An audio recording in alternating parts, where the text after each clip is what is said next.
क्या हाल है साथियों। मैं विकास तोमर आपके अपने trustworthy channel collective study for success पे आप लोग का स्वागत करता हूं। आज हम लोग देखेंगे 6 फरवरी का करंट अफेयर हिंदी इंग्लिश दोनों ही भाषाओं में। हमारा जो टेलीग्राम चैनल है उसको आप लोग जरूर ज्वाइन कर लीजिएगा। यहाँ पर आपको daily study plan, daily mains answer writing practice, daily current affair, उसकी पीडीएफ और बहुत सारी चीज़ें, लाइव डिस्कशन भी हम लोग डाउट डिस्कशन भी करते हैं। तो ये सारी चीज़ें आपको टेलीग्राम पे मिल सकती हैं। तो डिस्क्रिप्शन में लिंक दिया हुआ है, ज्वाइन कर लीजिएगा। हमें आप कांटेक्ट कर सकते हैं 9650347272 पर अगर आप लोग को कोई डाउट है तो। ठीक, आज के 10 मोस्ट इंपॉर्टेंट टॉपिक्स जो यूपीएससी, बीपीएससी, यूपीपीएससी और 10 स्टेट पीसी एग्जामिनेशन के प्रीलिम्स और मेंस एग्जामिनेशन में आ सकते हैं, वो हैं ये सारे। ठीक, भीमसेन जोशी जी, चौरी चौरा कांड, इसके लिए मैंने अलग से एक वीडियो दिया था, और स्वच्छता सारथी फेलोशिप स्कीम, ये सारे चलिए देखते हैं विस्तार से। ठीक, our first topic is from general studies paper 1 art and culture. देखिए, भीमसेन जोशी जी ये कर्नाटका से थे और हिंदुस्तानी क्लासिकल ट्रेडिशन में इनकी महारत थी। ठीक, क्लासिकल जो शास्त्रीय संगीत है वो दो है। आपके नदर्न इंडिया में देखा जाए तो ये हिंदुस्तानी आता है, ठीक, और आपका सदर्न इंडिया में देखा जाए तो ये कार्नेटिक आता है, कार्नेटिक। ठीक, तो ये लेकिन जो है आपका ये कर्नाटका से थे और हिंदुस्तानी क्लासिकल ट्रेडिशन से संबंधित थे। ख्याल फॉर्म ऑफ सिंगिंग में इनकी जो है महारत थी, और ये जो है भजन, अभंगाज, ये सब भी, डिवोशनल म्यूजिक, ये सब भी गाते होते थे। किराना घराना जो ट्रेडिशन था हिंदुस्तानी क्लासिकल म्यूजिक से, उससे ये संबंधित थे। ठीक है, और मतलब बहुत ही बड़े, मतलब ये उसमें माने जाते थे क्लासिकल म्यूजिक में।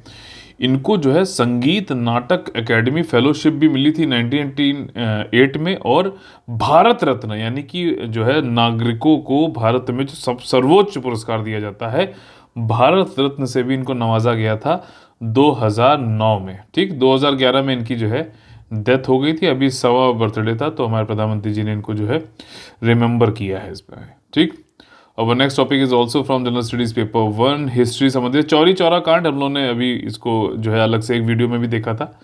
प्रधानमंत्री जी ने जो है यहाँ पे जो हीरो थे हमारे स्वतंत्रता संग्राम के, चौरी चौरा कांड के 100 साल हुए हैं, इसलिए इम्पोर्टेंट है, तो उस पर उनको सबको याद किया। देखिए, 5 फरवरी ज़्यादातर दे रखा है बुक्स में चौरी चौरा कांड के, लेकिन ये 4 फरवरी था 1922, और गोरखपुर में डिस्ट्रिक्ट में हुआ था ये चौरी चौरा। चौरी चौरा जो है मुंडेरा बाजार, जहाँ पे जाके सब लोग जो है धरना प्रदर्शन कर रहे थे, घेराव कर रहे थे, तो वहाँ से ये चौरी चौरा वाले पुलिस वाले आ गए और फिर वहाँ पे उन्होंने गोली चला दी, तो लोग गुस्सा आ गए, पहले ही से गुस्सा में थे, और फिर चौरा चौरा पुलिस स्टेशन में लोग घुस गए पुलिस वाले, और फिर वहाँ पे जला दिया। और जो नॉन कोऑपरेशन मूवमेंट, असहयोग आंदोलन गांधी जी ने चला रखा था आपका, ठीक, 1920 में, वो फिर उन्होंने फिर 12 फरवरी को, जब ये आपका 4 फरवरी को हो गया, 12 फरवरी को फिर उन्होंने बंद कर दिया, क्योंकि अहिंसा से फिर ये हिंसात्मक हो गया था आंदोलन, इसलिए। ठीक, तो ये सारी चीज़ें आपकी चौरा चौरा कांड से संबंधित है। ये देखिए एक पिक्चर है छोटी सी यहाँ पर। और next topic is from general studies paper 2 health issues से संबंधित। देखिए, स्वच्छता सारथी फेलोशिप 2022। अब आप लोगों को देखो इसकी शब्दों से इसको बताता हूँ। फेलोशिप है यानी कि कुछ जो है स्टाइपेंड टाइप का, या फिर कुछ पैसा जो है मंथली मिलेगा, ये तो आपको समझ में आ रहा है। किससे संबंधित है? स्वच्छता से संबंधित है, यानी कि आपका सफाई, क्लीननेस, इससे संबंधित है। ठीक, सारथी मतलब फ्रेंड, तो स्वच्छता सारथी फेलोशिप 2022। अब भाई साहब ये कौन चला रहा है, बस ये थोड़ा सा ध्यान रखिएगा। यहाँ पे पिक्चर से आपको समझाता हूँ। ये जो ऑफिस है, principal scientific adviser to the government of India, उसने ये चलाया है, लॉन्च किया है। वेस्ट टू वेल्थ एक स्कीम है, ठीक है, स्वच्छ भारत मिशन के अंतर्गत वेस्ट टू वेल्थ, ठीक है ना, वेस्ट जो अपशिष्ट है उससे जो है वेल्थ की तरफ जा रहे हैं। तो इसके अंतर्गत office of principal scientific adviser to the government of India ने लॉन्च किया है स्वच्छता सारथी फेलोशिप। इसमें 3 तरीके की कैटेगरी हैं। कैटेगरी ए है, कैटेगरी बी है, कैटेगरी सी है। ए में जो है स्कूल के बच्चे हैं, उनको जो है कुछ 500 रुपये महीना मिलेगा 1 साल तक के लिए। बी में जो है ग्रेजुएशन वाले हैं, उनको 1000 रुपये में महीना मिलेगा 1 साल के लिए। ठीक, और सी में जो है जो स्वयं सहायता समूह है, सेल्फ हेल्प ग्रुप है, उन सब के लिए है। मैं कल अभी बताऊंगा इसको, 2000 रुपये है साल भर के लिए। तो उसमें यही है कि जो ये सब लोग जो है लोग को जागरूक करेंगे स्वच्छता की तरफ। ठीक, उनको जो है बताएंगे कि भैया स्वच्छता रखनी चाहिए, ये सारी चीज़ें इसके अंतर्गत होगी। ठीक, तो चलिए एक बार फिर से फैक्ट देख लेते हैं। मेरे ख्याल से कॉन्सेप्ट आपको समझ में आ गया है।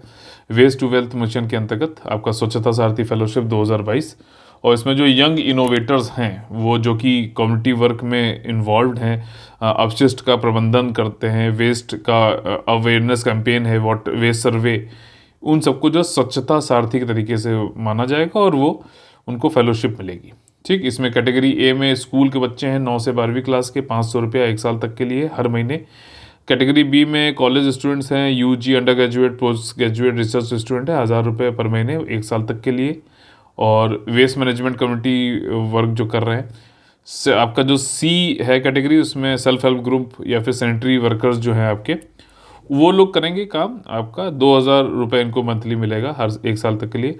वेस्ट टू वेल्थ मिशन क्या है भाई साहब, ये एक जो PMSTIAC जो है, ठीक, प्रधानमंत्री science technology innovation advisory council, इसके भाई साहब 9 मिशन हैं। ये कमेंट करके बताइए कौन कौन से मिशन है। उसमें से एक मिशन है वेस्ट टू वेल्थ। ठीक, PM science technology innovation advisory council के अंतर्गत 9 मिशन है, उसमें एक मिशन है वेस्ट टू वेल्थ। और ये मिशन जो है ये स्पीयरहेड कौन करता है, office of principal scientific adviser to the government of India.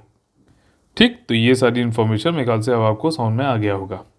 General studies paper 3 science and technology संबंधित अगला जो हमारा टॉपिक है, देखिए अभी क्या है कि एक मास्क बनाया गया है। ठीक, मास्क में क्या है भाई साहब, ये कॉपर लाइनिंग दी गई है। ये मास्क खुद से डिसइंफेक्ट भी कर लेता है। कई बार देखा गया कि एक ही मास्क लोग पहने रहते हैं और उनको लगता है मास्क पहने हुए तो सुरक्षित है, लेकिन उस मास्क में भाई साहब वो रोक रहा है ना वायरसेस को। अगर आप उसको धुलोगे नहीं, उसको जो है साफ़ नहीं, या फिर उसको फेंक दो भाई साहब, डिस्पोजेबल हो तो फेंकोगे नहीं, वहीं लगा रहोगे तो फिर उससे भी खतरा है। तो लेकिन ये क्या है, ये खुद से डिसइंफेक्ट कर लेता है। आप इसको धो भी सकते हो, बायोडिग्रेडेबल भी है खुद से, मतलब जो है डिग्रेड भी हो जाता है, प्लास्टिक की तरह नहीं है कि बिल्कुल डिग्रेड नहीं हो रहा है। तो ये सारी इसमें जो है खूबियाँ हैं। इसको जो है बनाया किसने भाई साहब, इसको बनाया है आपका साइंटिस्ट जो ARCI के, international advance research centre for powder metallurgy and new material. ये एक स्वायत्त रिसर्च एंड डेवलपमेंट संस्था है, department of science and technology, government of India के अंतर्गत। ठीक, advance research centre for powder metallurgy and new material. ठीक, इसने किसके साथ मिलकर, centre for cellular and molecular biology और रेसल केमिकल जो कि बेंगलुरु कंपनी, इन तीनों ने मिलकर भाई साहब ये कॉपर वाला नैनो मिशन, ठीक, कॉपर वाला नैनो पार्टिकल का ये फेस मास्क बनाया है। तो फिर से सुनिए, copper based nano particle coated antiviral face mask. And भाई कोविड तो वायरल डिजीज है ना, तो एंटीवायरल हो गया है। पर ये सेल्फ डिसइंफेक्टिंग भी है, कोरोना से लड़ने में जो है काम करेगा, ब्रेथेबल भी है, बायोडिग्रेडेबल है, अत्यधिक सांस लेने योग्य है, धोने योग्य भी है। ठीक, तो ये चीज़ है। और department of science and technology जो दोस्त है, इसने इसको डेवलप किया है नैनो मिशन प्रोजेक्ट के अंतर्गत टू फाइट अगेंस्ट द कोविड-19 पैंडेमिक। अच्छा है, ये मंगवाऊंगा मैं भी, इसको यूज़ किया जाएगा। अगला जो हमारा टॉपिक है जनरल स्टडीज पेपर 3 इन्वायरमेंट से संबंधित। देखिए वेटलैंड से संबंधित मैंने आप लोगों को बताया भी था, उसकी क्या थीम है, सारी चीज़ें यहाँ पे एक बार फिर से रिवाइज कर लेते हैं।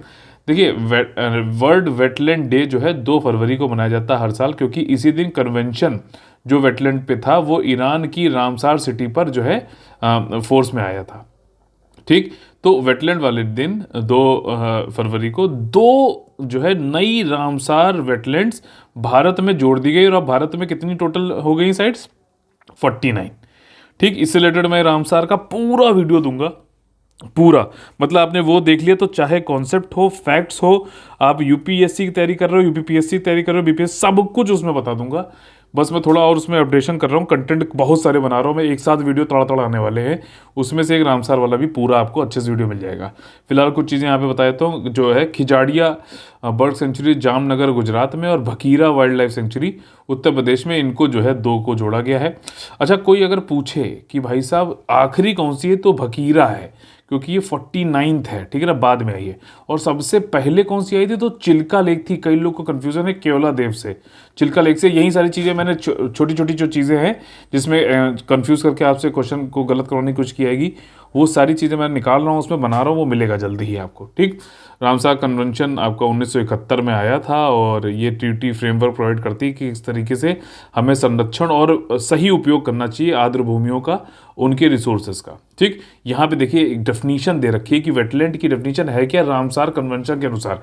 ये डेफिनीशन जो होती हैं इनसे क्वेश्चन इस तरीके से क्वेश्चन बन जाते हैं। अब देखो ध्यान से सुनना, आर्द्र भूमियाँ वो सभी भूमि होती हैं जिसमें एरिया ऑफ मार्श हो, फेन हो, पीटलैंड हो, मतलब दलदली जमीन हो, स्वैम्प हो, भूमि या पानी के क्षेत्र हो, ठीक, जहाँ या तो वो नेचुरल भी हो सकते हैं, आर्टिफिशियल भी हो सकते हैं, यानी कि मानव जो है निर्मित भी हो सकते हैं, परमानेंट भी हो सकते हैं, टेम्परेरी भी हो सकते हैं। परमानेंट मतलब पूरे साल उसमें पानी रहता है, टेम्परेरी मतलब साल में कुछ टाइम रहता है, कुछ टाइम नहीं रहता है पानी, ठीक। और ये पानी जो है स्टैटिक भी हो सकता है, फ्लोइंग भी हो सकता है। तो रिवर वाला भी है, मतलब उसमें पानी बह भी रहा है और रुका हुआ भी है। उसमें पानी जो है फ्रेश भी हो सकता है और खारा भी हो सकता है, ब्रैकिश भी हो सकता है और सॉल्ट भी हो सकता है, मतलब कुछ भी हो, ठीक। पानी मतलब वेटलैंड की कैटेगरी में आएगा। तो रिवर वाले को भी जो है पानी फ्लोइंग है ना, तो उसको ही मान सकते हो आप। तो इसमें including areas of marine water, marine water मतलब जो समुद्री जो पानी है उसको ही मानेंगे। बस वहाँ पे कंडीशन ये है कि जब लोअर टाइड आए, जब ज्वार जो है कम वाला ज्वार, देखो पानी क्या होता है, मान लीजिए ये साइड से अगर आप देख रहे हो तो ये जो है ओशन का वाटर का लेवल है। फिर जब ज्वार बढ़ता है, हाई टाइड आता है, तो पानी उठ के ऊपर चला जाता है, ठीक है ना, ये सब पानी नीचे आ गया। लेकिन जब कम हो जाता है, लो टाइड आती है, तो ये पानी का जो लेवल है वो कम हो जाता है। लेकिन ये जो लेवल है ये 6 मीटर से ज़्यादा नहीं होना चाहिए। तो वहाँ तक का एरिया को वेटलैंड में हम जोड़ सकते हैं। 6 मीटर से ज़्यादा नहीं होना चाहिए। ज़्यादा हो गया तो फिर वो तो समुद्र का ही पानी हो गया ना, उसमें नहीं, वेटलैंड की बात कर रहे हैं। ऐसा भी नहीं कि समुद्र का पूरा समुद्र को बोल दिया वेटलैंड है, ये नहीं होगा। तो 6 मीटर से ज़्यादा नहीं होना चाहिए। बस इस चीज़ को देखना, वहाँ पर क्या बोल देगा, 16 मीटर, 10 मीटर, 8 मीटर, 6 मीटर लिखा हुआ है। तो ये डेफिनेशन ढंग से बिल्कुल रट लेना। ये चीज़ें तो आपको फैक्ट की तरह याद रखनी चाहिए। अच्छा, पूरी दुनिया में जो वेटलैंड्स हैं वो 6.4% जोग्राफिकल एरिया को कवर करते हैं पूरी दुनिया में। लेकिन भारतीय परिप्रेक्ष्य में अगर आप देखोगे, परिदृश्य में देखोगे, तो एक जो है एक असेसमेंट रिपोर्ट है, इसरो के द्वारा तैयार की गई है। क्या नाम है रिपोर्ट का, ध्यान से सुनो, national wetland inventory and assessment. इसको कंपाइल करता है इसरो, भारतीय अंतरिक्ष अनुसंधान संगठन, संकलित राष्ट्रीय आर्द्रभूमि सूची और आंकलन के अनुसार, ठीक। भारत में 1,52,600 स्क्वायर किलोमीटर जो है आर्द्रभूमियां हैं, जो कि पूरे भारत के जोग्राफिकल एरिया का 4.63% है। गुड इनफ, ये फैक्ट याद रख लेना। और इसमें भी जो 1,52,600 स्क्वायर किलोमीटर है उसमें इनलैंड नेचुरल वेटलैंड, मतलब जो प्राकृतिक रूप से खुद से जो वेटलैंड्स हैं, आर्द्रभूमियां हैं, इनलैंड मतलब कि भारत की सतह के अंदर, ठीक। अगर ये कोस्टल एरियाज में तो इनलैंड नहीं कहलाएगा, ठीक। जैसे चिल्का लेक है तो वो इनलैंड नहीं हुई, ठीक है ना। लेकिन सांबर लेक जो है राजस्थान में वो इनलैंड है, ठीक। एक एक चीज़ सारी बताऊंगा, उसमें बहुत सारे फैक्ट हैं। रामसर का वीडियो जल्दी आने वाला है आपके लिए। तो इसमें क्या है कि इनलैंड नेचुरल वाला जो है सबसे ज़्यादा है 43.4%, फिर कोस्टल नेचुरल वेटलैंड्स हैं नेचुरल, ठीक, 24.3%। रिवर और स्ट्रीम जो है ये 52,600 स्क्वायर किलोमीटर। रिजर्व और बैराज बनाए जाते हैं ना पानी को रोकने के लिए डैम वैम के आसपास, तो वो जो है 24,800 है। इंटर टाइडल मड फ्लैट्स हो गए आपके 24,100। टैंक और पॉन्ड जो है 13,000 है। और सबसे कम जो है भाई साहब वो लेक और पॉन्ड है 7300 स्क्वायर किलोमीटर। भारत में 19 प्रकार के वेटलैंड है। स्टेट वाइज देखा जाए तो देखो यहाँ पर एक फैक्ट ये समझना जरूरी है कि ओवरऑल 49 में से सबसे ज़्यादा जो है 10 वेटलैंड कहाँ किस स्टेट में है, यूपी में है। लेकिन एरिया वाइज सबसे ज़्यादा यूपी में नहीं है भाई साहब, एरिया वाइज गुजरात में है। क्यों? क्योंकि जो तटीय क्षेत्र है वहाँ का कोस्टल एरिया है, कोस्ट लाइन बहुत ज़्यादा लंबी है, इसलिए सबसे ज़्यादा वहाँ पे जो है आपका एरिया है, ठीक, वेटलैंड्स का गुजरात में। सबसे ज़्यादा नंबर अगर देखा है तो 10 है यूपी में। 10 के 10 के लिए मैंने एक वीडियो भी डाला था, उसको जरूर देख लीजिएगा, ठीक, प्लेलिस्ट में आकर। Gujarat is at the top, 34,700 square kilometres है। इसके बाद अगर ये देखा जाए तो पूरे भारत का 22.7% है, ठीक, गुजरात का जो एरिया है। और उसके बाद आता है आपका आंध्र प्रदेश, और फिर आता है उत्तर प्रदेश, और फिर आता है वेस्ट बंगाल। उत्तर प्रदेश नंबर में तो नंबर 1 है, ठीक है ना, लेकिन गुजरात है, फिर आंध्र प्रदेश है, फिर यूपी है, फिर वेस्ट बंगाल है, ऐसे याद रखना। देखो गाऊ और गाऊ डब्ल्यू बी ऐसे करके याद कर लेना, ठीक। तो रामसर संबंधित वैसे भी कई सारी चीज़ें होगी और इसका एक कंप्रेहेंसिव वीडियो आप लोग को मिलेगा। ये जितने भी ये चीज़ें हैं ना, ये जो मिसलेनियस वाली, इन सब पे बहुत ही बेहतरीन वीडियो दूंगा, जो कि आपका यूपीएससी यूपीपीएससी सबके लिए बिल्कुल बिल्कुल quality material to the point, ठीक, बौछार टाइप की जो कोचिंग सर्विसेज हैं उनके तरह नहीं होगा कि बौछार कर दी और फिर जो है कुछ एक क्वेश्चन भाई कहीं ना कहीं से आया तो खोल दिया कि हमारे से सब कुछ आया, ऐसा नहीं होगा। ठीक, टू द पॉइंट। अगला जो टॉपिक है general studies paper 2, polity and governance संबंधित, फ्रीडम ऑफ रिलीजन। देखो, भारत के संविधान में तीसरा पार्ट जो है उसमें फंडामेंटल राइट्स हैं और उसमें जो है 25 आर्टिकल 25 से 28 जो है राइट टू रिलीजन का है। समझ में आ रही बात, राइट टू रिलीजन का। अब राइट टू रिलीजन में जो 25वां आर्टिकल है उसका सब क्लॉज 1 ये कहता है कि हमें कॉन्स्टिट्यूशन ये गारंटी करता है, फ्रीडम ऑफ फंडामेंटल राइट देता है, freedom of conscience and right freely to profess practice and propagate religion. ठीक, तो अंतरात्मा की स्वतंत्रता और धर्म को मानने, अभ्यास करने और प्रचार करने की स्वतंत्र रूप से अधिकार की गारंटी देता है हमें संविधान।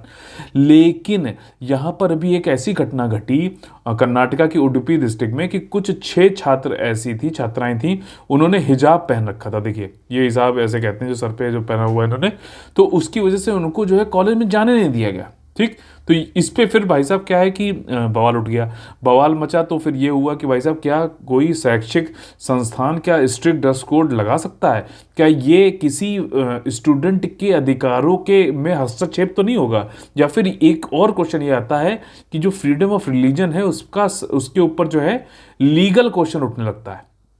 ठीक, तो ये सारी चीज़ें हुई और हमने कॉन्स्टिट्यूशन में जो स्थिति है वो देख ही ली है। तो अब इसकी वजह से कॉन्स्टिट्यूशन में क्या होता है कि स्टेट को के ऊपर जो है एक तरीके की निगेटिव लिबर्टी है, स्टेट को रोकता है। ठीक है ना, कि आप जो है हस्तक्षेप नहीं कर सकते, इंटरफेयर नहीं कर सकते।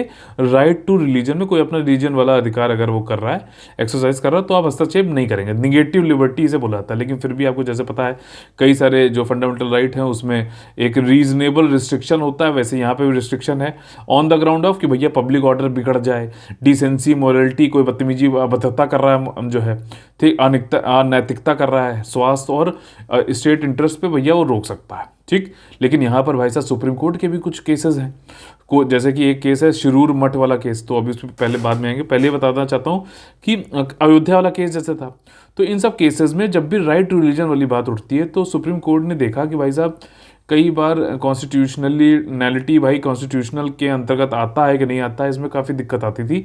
तो उन्होंने एक डॉक्ट्रिन ईजाद की, डॉक्ट्रिन ऑफ एसेंशियलिटीज़, या फिर इसको बोलते हैं हम लोग एसेंशियल रिलीजियस प्रैक्टिस।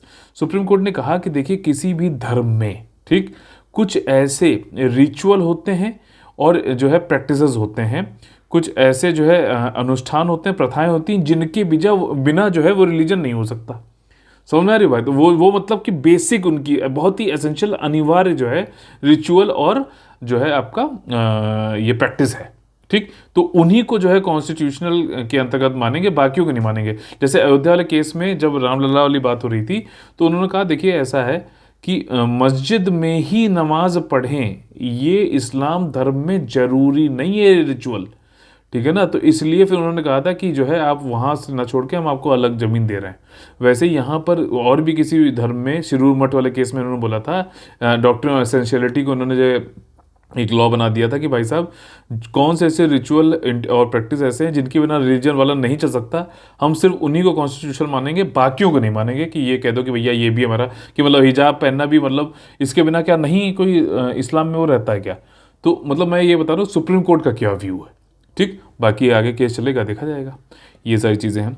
अगला जो हमारा टॉपिक है वो है आपका जनरल स्टडीज़ पेपर 3 इकोनॉमी संबंधित। देखिए वंदे भारत ट्रेन आप लोगों को बताया था अभी बजट वाले मैंने लेक्चर में कि 400 वंदे भारत ट्रेन आपकी नेक्स्ट 3 ईयर्स में चालू होनी है। अभी सिर्फ 2 चल रही है भाई साहब, दिल्ली से बनारस और दिल्ली से जम्मू। ठीक है ना, दिल्ली से जम्मू है ना कटरा, ठीक वही एक चीज़ है। ठीक, और 2 अभी चल रही है, 400 और अगले 3 साल में करेंगे, जिसमें कि 75 वंदे भारत जो ट्रेन है वो हमारे 2023 के इंडिपेंडेंस डे से पहले हमें ख़त्म करनी है। ये हमने जो है टारगेट बना रखे हैं। अच्छा, वंदे भारत है क्या भाई साहब? ये एक semi high speed train set है, इसमें 16 कोच होते हैं और एक बहुत ही मज़ेदार बात इसमें यह है कि ये सेल्फ प्रोपेल्ड है। ठीक है ना, स्वचालित है, मतलब इसमें कोई भी इंजन नहीं होता है। ठीक है ना, इसकी फोटो दिखा रहा हूँ आपको, इसमें यहाँ पे कोई इंजन नहीं, ये पावर ट्रैक्शन की पे चलती है, डिस्ट्रीब्यूटेड ट्रैक्शन पावर सिस्टम पे चलती है। भाई साहब खतरनाक चीज़ है, अगर आपको नहीं समझ में आ रही तो सिंपल याद कर लो, डिस्ट्रीब्यूटेड ट्रैक्शन पावर सिस्टम पे चल रही है, वितरित कर्षण आपका शक्ति प्रणाली पर, ठीक। और ये वर्ल्ड ओवर जो है अब ये पैसेंजर ऑपरेशन के लिए बहुत ज़्यादा इंपॉर्टेंट हो गई है। क्यों? क्योंकि ये डिस्ट्रीब्यूटेड पावर जो है आपका जल्दी से एक्सेलरेट कर देती है, स्पीड बढ़ा देती है और जल्दी से डिक्सेलरेट भी कर लेती है। तो ये अलग तरीके का जो लोको हॉल्ड जो ट्रेन होती हैं लोकोमोटिव वाली, उसमें क्या होती है, एक तो स्पीड भी धीरे से पकड़ती हैं और फिर उतरती भी धीमे धीमे, तभी एक्सीडेंट ज़्यादा होते हैं। तो उसमें एक्सेलरेशन तेज भी है और डी एक्सेलरेशन भी तेज है, तो ये अच्छी चीज़ है। और ये सेमी हाई स्पीड है, 2019 में लॉन्च हुई थी, अभी 2 चल रही हैं। इसका अच्छा, इसको पहले 2 ट्रेन 18 बोला जाता था, ध्यान रखना, ट्रेन 18, ठीक। दिल्ली से बनारस और कटरा जो है ये 2 ट्रेनें अभी चल रही हैं। घोस्ट आर्मी, देखिए general studies paper 3 defence and security संबंधित अभी क्या हुआ है, सिंपल चीज़ है। आप लोग से पूछा है कि भैया घोस्ट आर्मी अभी न्यूज़ में था, कहाँ से संबंधित है, यूएसए संबंधित है। ये अभी बिडेन जो हैं, जो बिडेन वहाँ के प्रेसिडेंट, उन्होंने घोस्ट आर्मी को कांग्रेशनल गोल्ड मेडल एक्ट से नवाजा है, ठीक है। एक मतलब बिल आया था, उस पर साइन कर दिया, तो ये अब एक्ट बन गया है। देखिए घोस्ट आर्मी क्या था, जब वर्ल्ड वॉर 2 चल रहा था तो जर्मन्स को बेवकूफ़ बनाने के लिए, जो है झांसा देने के लिए, यूएसए ने घोस्ट आर्मी चलाई थी। इसमें क्या किया था उन्होंने, भाई साहब कुछ देख रहे हो, ये टैंक जो है इसको लोग खड़े ऐसे देखो इन्होंने जो है उठा रखा है, तो ये लोग बहुत बलशाली, शक्तिशाली और जो है बाहुबली नहीं है एक्चुअली, ये एक बैलून टाइप का है, इसमें हवा भर दी और जो है जर्मन्स को बेवकूफ़ बनाते रहे कि भाई साहब बहुत सारी हमारी तादाद है, आगे मत बढ़ो, ठीक। और खाली इनके पास असली गन थी 50 कैलिबर वाली, बाकी सब कुछ डमी था और इसीलिए इसको घोस्ट आर्मी का जो है नाम दिया गया था, ठीक। और ये चीज़ें काफ़ी टाइम तक बताई भी नहीं गई, ठीक। यूएसए में मतलब ये क्लासीफाइड थी, फिर बाद में डी क्लासीफाई करेगी अभी 1996 में, 50 साल जब पूरे हो गए उसके बाद, ठीक। 1944 जनवरी में ये स्ट्रेंज मिशन चलाया गया था आपका जर्मन्स को बेवकूफ़ बनाने के लिए, उनके ट्रूप्स को, ठीक। और इसको अभी कांग्रेशनल गोल्ड मेडल एक्ट जो है से नवाजा गया है। कांग्रेस देखो, जैसे हमारे यहाँ जो पार्लियामेंट है, संसद है, उसमें राज्यसभा है, लोकसभा है, वैसे ही आपका जो यूएसए की जो दोनों सदन है उनको मिलाकर कांग्रेस बोला जाता है, ठीक। सेनेट और हाउस ऑफ रिप्रेजेंटेटिव्स, ठीक है। सेनेट जो है अपर हाउस है वहाँ का, और इसमें कांग्रेशनल गोल्ड मेडल जो है कांग्रेस का highest expression of national appreciation है। मतलब संसद जो है वहाँ पे नेशनल एक राष्ट्रीयता जो है अप्रिशिएट करती है, किसी ने बहुत ही अलग जो है अचीवमेंट और कंट्रीब्यूशन कुछ किया है तो उसके लिए। पहले जो रेसिपिएंट थे वो अमेरिकन रिवोल्यूशन से संबंधित थे, जिसमें अमेरिका को जो है आज़ादी मिली थी आपका 4 जुलाई 1700, बताइए कौन से साल में, और वॉर ऑफ 1818 और मैक्सिकन वॉर, उन सब में दिया गया था, ठीक। घोस्ट आर्मी यूएसए संबंधित है। अब next topic also from USA, देखिए general studies paper 2 health issues संबंधित, cancer moonshot project. Cancer moonshot project, ये इसमें इसको भी क्या है कि जो बिडेन ने ही लॉन्च किया, यूएसए के प्रेसिडेंट हैं, उन्होंने कहा है कि 2047 तक वो चाहते हैं कि जो कैंसर की से मरने वालों की दर है वो 50% से कम हो जाए, ठीक। To goal of bringing down cancer death rate by 50% by 2047, ठीक। कैंसर पे मतलब काफ़ी अच्छा चिकित्सा चल रही है, कैंसर चिकित्सा विज्ञान में जो है बढ़ोतरी हुई है, निदान में, रोगी संचालित देखभाल में प्रगति हुई है, तो इसलिए ये 50% तक कम करना चाहते हैं। ये कैंसर मूनशॉट पहले भी था 2016 में, जब बिडेन वाइस प्रेसिडेंट थे, बाराक ओबामा जो है प्रेसिडेंट थे, अब ये प्रेसिडेंट बन चुके हैं, इन्होंने इसको जो है और तेज़ी से लॉन्च कर दिया है। इसमें कई सारी चीज़ें प्रोजेक्ट में इम्प्रूव हुई हैं, जैसे कि इम्यूनोथेरेपी हो गई, हमारी प्रतिरोधक क्षमता को बढ़ाने वाली, ट्यूमर को मैप करना है, पेशेंट से एंगेज करना, ड्रग रेजिस्टेंस, इन सबको देखते हुए कैंसर रिसर्च में काफ़ी बढ़ोतरी हुई है। तो कैंसर मूनशॉट जो इनका प्रोग्राम है यूएसए का, कैंसर को 50% डेथ रेट कम करना है 2047 तक। मूनशॉट वैसे जो है जॉन एफ कैनेडी जब प्रेसिडेंट थे तो 1962 में उन्होंने एक प्रोग्राम चलाया था कि रशिया से पहले हमें मून पर जो है कदम रखना है, तो उस समय उन्होंने मूनशॉट, उसको एक स्पेस रेस को जो है एक प्रोग्राम चलाया था, और जो है अपोलो 11 लॉन्च किया गया, और फिर नील आर्मस्ट्रॉन्ग ने जो है पहला कदम रखा मून पे 1969 में, अगले 7 साल में, ठीक। तो ये जो है कैंसर मूनशॉट जो है अभी बिडेन ने चालू किया है। अच्छा, आप लोग को पता है, कोई कमेंट करके बताएगा या फिर टेलीग्राम पे बताइए, मुझे याद दिलाइएगा, मैं आप लोगों को समझा दूंगा कि ये डीप स्टेट क्या होता है। यूएसए में डीप स्टेट कौन है, पाकिस्तान में डीप स्टेट क्या है। जो लोग मेंस की तैयारी पेपर दे चुके हैं या फिर मेंस की तैयारी कर रहे हैं, उन लोग को तो जरूर पता होना चाहिए, ठीक।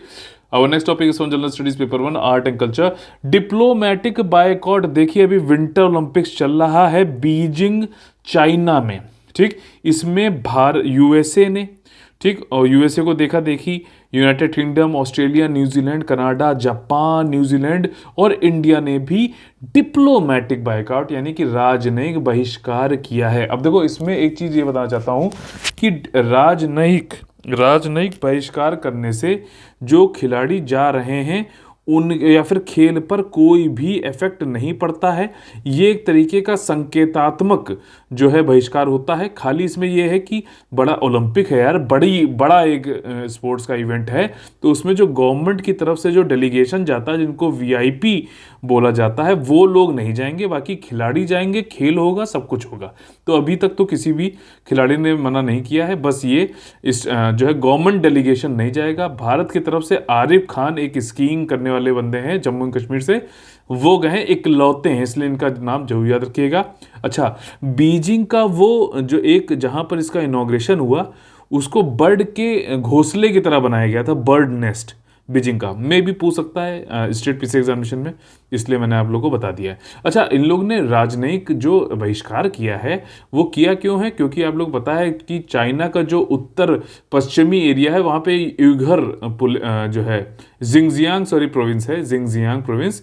उस जिंगजियांग प्रोविंस में उइघर मुस्लिम्स रहते हैं, जिसका ये कहा जाता है इन सबके सामने के द्वारा, यूएसए और सबके द्वारा, कि भाई साहब ये लोग उनका जो है पूरा उनको बदल रहे हैं, उनको मारते हैं, काटते हैं। और जो लोग वहाँ पे हैं उनको जो है कैंप में रखा जाता है, उनको चाइनीज़ सिखा रहे हैं, उनको वहाँ के रहने का तरीका सिखा रहे हैं, उनकी वहाँ की, क्योंकि एक पार्टी सिस्टम है चाइना में, तो उनको उसी के लिए जो है फेवरेबल बना रहे हैं। ये सब काम जो है फोर्सफुली हो रहा है, इसलिए हम डिप्लोमेटिक इसका जो है बहिष्कार करते हैं। अच्छा, चाइना भी कम नहीं है, उसने जो टॉर्च बेयरर थे 2 लोग, उसमें से एक तो जिंगजियांग प्रोविंस वाला ही बंदा था, उसी को एक बना दिया, तो वो भी मतलब जो है अपनी वो हेकड़ी दिखा रहा है। और एक तो बंदा ऐसा था चाइना का जो कि टॉर्च को लेकर गया वहाँ तक, जो जहाँ इनॉग्रेशन हुआ बर्ड नेस्ट वाले जो है स्टेडियम में, वो बंदा वो था जो गलवान वैली में जो है झड़प में पाया गया था इंडिया के खिलाफ। तो चाइना लगातार जो है ब्लेटेंटली जो है लोगों का जो अगर उसके खिलाफ वो कर रहे हैं, तो वो भी काफ़ी जो है बदतमीजी कर रहा है लगातार। ठीक, हालांकि कुछ कर नहीं सकते, अभी वहाँ पे विंटर ओलंपिक्स चल रहा है और लगातार जो है चाइना के लोग के पास पैसा है भाई साहब, इसलिए लोग जो है उसके पास पीछे भीख मांगने के तैयार हैं, जैसे पाकिस्तान हो, ये सारे लोग, तो क्या कर सकते हैं। इंडिया की तरफ से एकमात्र आरिफ खान गए हैं, ये ध्यान रखना, विंटर ओलंपिक्स में। मैंने आप लोग से कमेंट करके पूछा था कि भाई साहब समर ओलंपिक्स अगला 2024 का कब होगा और विंटर ओलंपिक्स कब और कहाँ होगा, बताइएगा। ठीक, तो ये सारी चीज़ें यहाँ पर आज इससे रिलेटेड थी। तो चलिए आज का देखिए रिवीजन कर लेते हैं। 6 फरवरी 2022 का देखिए भीमसेन जोशी जी का जो है 100 साल इनके पूरे हो गए। हालांकि इनकी डेथ हो गई थी 2011 में। ये हिंदुस्तानी म्यूज़िक से संबंधित जो है आपका कर्नाटका से थे और ये किराना घराने से संबंधित थे। इनको भारत रत्न से भी जो है नवाजा जा चुका है 2009 में।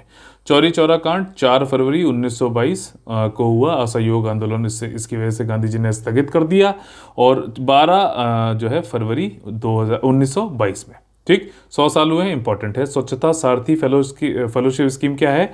जो office of principal scientific adviser हैं गवर्नमेंट ऑफ इंडिया के, उन्होंने वेस्ट टू वेल्थ, ठीक है ना, वेस्ट टू वेल्थ के अंतर्गत ये लॉन्च किया है स्वच्छता सारथी फेलोशिप स्कीम। और इसमें जो है 3 कैटेगरी रखी हैं, A, B, C। इसमें जो स्वच्छता से संबंधित जो कम्युनिटी वर्क करते हैं, बच्चे हो गए 9वीं से 12वीं क्लास तक, उनको हर महीने 500 1 साल तक फेलोशिप दिया जाएगा। वो बढ़ावा दे, लोग को जागरूक रखे। वेस्ट टू वेल्थ की बात करेंगे, अपशिष्ट का मैनेजमेंट की बात करेंगे।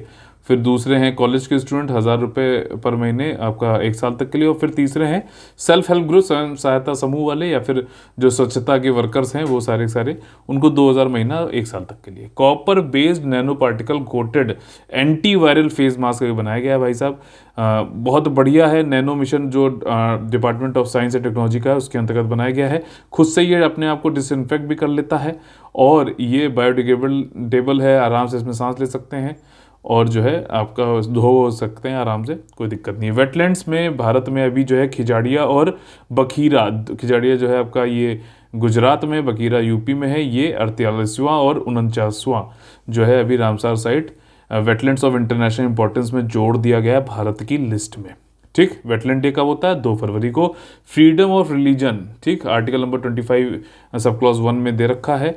अभी कर्नाटका में उडुपी में कुछ जो है बच्चियां जा रही थी स्कूल, तो उनको जो है हिजाब पहनने की वजह से उनको मना कर दिया गया। तो अब जो है इसमें देखा जाएगा भाई साहब क्या है कि कोई कैसे हम उसकी बच्चों के जो अधिकारों, जो स्टूडेंट्स के अधिकार हैं उसमें हस्तक्षेप कर सकते हैं, या फिर राइट टू रिलीजन में एसेंशियल जो प्रैक्टिसेस हैं, रिचुअल्स हैं, उसमें क्या हिजाब पहनना आता है। तो सुप्रीम कोर्ट का शिरूर मठ करके केस है, उसमें डॉक्ट्रिन ऑफ एसेंशियलिटी की बात करी गई है, ठीक, जिसमें कि सुप्रीम कोर्ट ये बताता है कि भाई साहब किसी रिलीजन की एसेंशियल प्रैक्टिस या फिर रिचुअल में आता है तो फिर तो ठीक है भाई साहब, कॉन्स्टिट्यूशनल है, ठीक, आर्टिकल नंबर 25 सब क्लॉज 1 के अंतर्गत, नहीं तो फिर नहीं कॉन्स्टिट्यूशनल। वंदे भारत ट्रेन जो है अगले 3 साल में 400 ट्रेनें बनानी है। ये डिस्ट्रीब्यूटेड जो है पावर ट्रैक्शन सिस्टम पे चलती है, मतलब उसमें कोई इंजन नहीं होता है, ठीक। 16 कोचेज होते हैं, अभी 2 जो है संचालित हैं और अगले 3 साल में जो है 400 और बनानी है। घोस्ट आर्मी, यूएसए ने सेकेंड वर्ल्ड वॉर में आपका जो है जर्मन्स को बेवकूफ़ बनाने के लिए जनवरी 1944 के टाइम पे बेवकूफ़ बनाने के लिए कुछ जो है नकली टैंक और सब खड़े कर दिए थे, और जो है खाली एक 50 कैलिबर की आर्टिलरी से गोली दागते रहे और उनको जर्मन्स को ये बेवकूफ़ बनाते रहे कि लोकेशन कहाँ पर है, कितने तादाद में, ये सब पता ना चले। तो टैंक भी जो है हवा मतलब गुब्बारे टाइप के वो सब बना के रख दिए थे जो असली लग रहे थे और बेवकूफ़ बनाए थे। तो अभी इसको जो है इधर कांग्रेस जो वहाँ की पार्लियामेंट होती है यूएसए की, उसने गोल्ड मेडल यहाँ पर इसको दिया है और इसको जो है एक रिकॉग्निशन भी दिया है घोस्ट आर्मी को। 1996 में इसको क्लासिफाई कर दिया गया था। कैंसर मून शॉट प्रोजेक्ट भी यूएसए का ही है। कैंसर को 50, उसकी जो मृत्यु दर है 50% तक कम करने का इनका लक्ष्य है 2047 तक, यूएसए का, ठीक। डिप्लोमेटिक बायकॉट जो है आपका, जो अभी विंटर जो है ओलंपिक्स चल रहा है चाइना में, बीजिंग में, तो उसका राजनयिक बहिष्कार किया जा रहा है। इंडिया ने भी किया है। ये देखिए इसमें जो है गवर्नमेंट की तरफ से डेलीगेशन नहीं जाता है, खेल वेल वैसे ही चलता है, खिलाड़ी वाड़ी सब जाते हैं, कोई ऐसा वो नहीं होता है, बस एक तरीके का संकेतात्मक जो है इसमें बहिष्कार होता है। और बहिष्कार इसलिए किया जा रहा है यूएसए, यूके, इन सब के द्वारा, क्योंकि जो जिंगजियांग प्रोविंस है चाइना का, जो है उत्तर पश्चिमी क्षेत्र में है जिंगजियांग प्रोविंस, उसमें उइघुर मुस्लिम्स के खिलाफ जो है काफ़ी ज़्यादा जेनोसाइड और क्राइम अगेंस्ट ह्यूमैनिटी करता है, इसलिए ये किया गया है बहिष्कार, ठीक। तो आज का कैसा लगा आप लोग सेशन? अगर पसंद आया तो प्लीज़ लाइक का बटन तोड़िए, ज़्यादा से ज़्यादा लोग को जोड़िए, शेयर सब्सक्राइब और कमेंट कराकर टेलीग्राम चैनल जरूर ज्वाइन कर लीजिए। कोई आप लोग को डाउट है तो 9650347272 पे कॉल कर सकते हैं, व्हाट्सअप कर सकते हैं या फिर टेलीग्राम भी कर सकते हैं। तो चलिए कल फिर से मुलाकात होगी सुबह 6 बजे, तब तक के लिए आप लोगों से लेते हैं अलविदा। जय हिंद, जय Bharat, all the very best है, वंदे वंदे मातरम।